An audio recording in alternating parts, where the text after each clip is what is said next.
haweeney qabto cudurka kali noolaanshiyaha ayaa laga soo sheegayaa xaafada naagi kaama sareysa ee aafaafka shishe kaga beegan degmada Herari Hiilis ee magaalada Hargeysa. haweeneyda ayaa waxa soo gaaray dhaawacyo aad u culus oo ka soo gaaray habeenkii xalayta dagaal aad u qaraara oo gurigeeda ku dhexmaray iyadii sariirteeda. ergaga gaarka ee gudida guurdiidka ayaa ku baaqay in wada hadallo rasmi ah loo furo haweeneyda iyo ragga caadaystay iska abulada inta yar u soo jirtay in jirto. walow iyaguna dhinacooda ay sheegeen inaanay marnaba imanaynin miiska wada hadallada waa intaba yiraahdeen ee faragelinta qaawan ay ku hayaan maatada miciinka u baahan kooxda isugu yeedha mataanaha oo hadiya jeeraale haweenka ku hooda sawirada beenta iyo habkii uga maarmi lahaayeen ragga.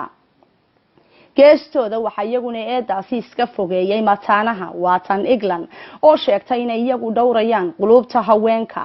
waxaanu ka shaqaynaa dantooda waxay dani ugu jirtaa inay nagu daba faylaan intay midiba meel ka calacalilay annaguna aanu ahaan lahayn kuwa soo tabiya. sidaasi waxa tiri England Saalax. aroortii markaa toosteed isku eegta muraayada qanci naftaada kadib markaad shidato uunsi waxa hubaalay inaanad helayninba fursadaad kaga jawaabto aaladaha iimada fiberka facebooka whatsappka iyo snapchatka. sidaasina waxa tiri Sagal Mustafa Xasan Nuur oo taabacsan haweenka kaligood nool. ikraan caraale oo aanu doonaynay inaanu fikirkeeda wax ka weydiino horena uga mid ahayd ururka mataanaha ayaa sheegtay inay gabi ahaanba iska casishay kamid ahaanshihii xubintii ururkaasi haatana ay ku biirtay kooxda u ololeysa ragga loolanka ugu jira laba guursiga.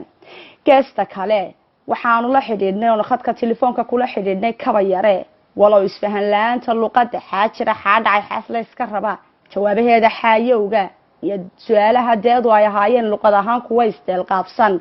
haddana nuxurka hadalkeedu waxa uu ahaa inta guurka necab kor allaha ka dhigo.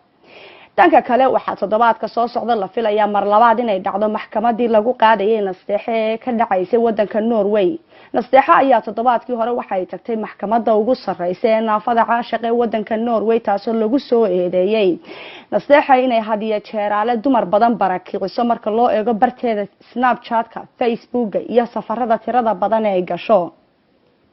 sidoo kale maxkamadaasi naafada caashiq ee dalka Norway waxa laga mamnuucay guud ahaanba inay ka soo qayb gasho suxufiyada miisaan dhimista u joogta wadanka Mareykanka ee Filsan Ahmed iyadoo lagu eedeeyay inay barnaamijyadii ay halkaasi ka baahisay ay ahaayeen kuwa xaqiiqada ka fog dhanka haweenkana taabacsanaa. inkastoo Filsan Ahmed qiratay qaar ka mid ah eedeymahaasi haddana maxkamadda naafada caashiq waxay mamnuucday bayaankeedana ku caday inaanay ka soo qayb galin. Amara oo kamid ah mas'uuliyiinta mataanaha ayaanu doonay inaan wax ka weydiino balse waxay sheegtay inaanay hadda diyaar u ahayn waxaanay ku soo koobtay no comment.